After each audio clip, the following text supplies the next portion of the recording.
What's the best thing about the course? Being able to make amazing friends and create a superb quality of sound with some amazing people. The best thing about the course is that everyone's really supportive and is a good colleague. Definitely Harry's fashion sense. Do I have to look into the camera? Chocolate hobnobs, obviously. It's got to be the people. Oh, definitely the opportunities that we've got over the last few months. Yeah, it's been great. Genesis 16, of course, it's been going for 12 years now. It's a fully funded project made possible by the Genesis Foundation. It's for students aged between 18 and 23. And, what do we look for in them? I think the first thing that I would say is potential. They don't have to be the finished article. We're looking for singers who've got that spark of personality, of musical intelligence, of a great voice potentially, but it doesn't have to be all those things wrapped up together. I think you've got it in one, it's personality, isn't it? Personality and character. I've learned a lot in terms of repertoire. I've learned a lot in my solo lessons, but also about the contribution that me as a soloist has to the overall choir. I've just learned to trust myself as a musician, and that it doesn't matter if I make a mistake, and to just make sure that what I'm doing is always with thought, never to sing unthinkingly. I suppose maybe quite naively, I didn't realise how long you could actually spend just going over a page or two of music. A lot of the people who are on the course this year anyway have these Sunday church jobs where it's very much arrive on the day, pick up the music, sing it in the service, and it's fine. But it's been really nice for the music to be slightly more than fine and really kind of get to grips with what the text actually means and kind of why the composer set the music in that way. So I think that's been a really enriching experience in itself.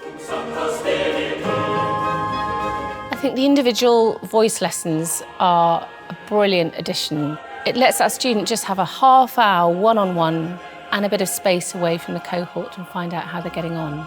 It just encourages this lovely kind of symbiotic relationship between me and them, and it's a total privilege, to be honest.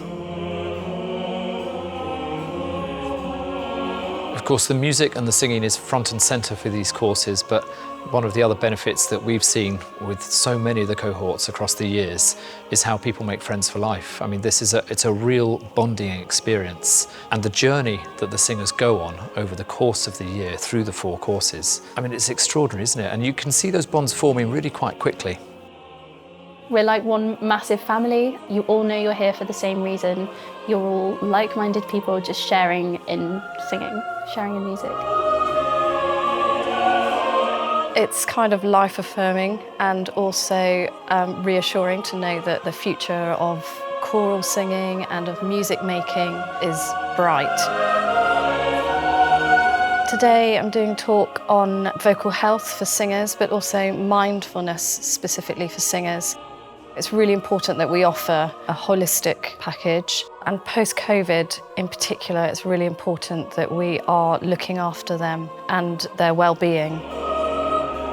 In Genesis 16, we're about not dumbing down music in any way. No. We take what we do and we treat it very seriously. We treat it with love and affection, but also joy and vitality. It reminds me of that line of Clint Eastwood, so take your job seriously, but don't take yourself seriously. I hope that we're sort of teaching them to have that balance. Ladies, what's the best thing about the course? Us. And the worst thing? Harry and Eamon. I know everyone's already said this, but Eamon's jokes. And the worst thing? Yeah, definitely Eamon's jokes. Probably Eamon's jokes, no offence. Eamon and Harry's sense of humour. The worst thing is that it's only a year. The fact that it has to end. That it's only 1 year.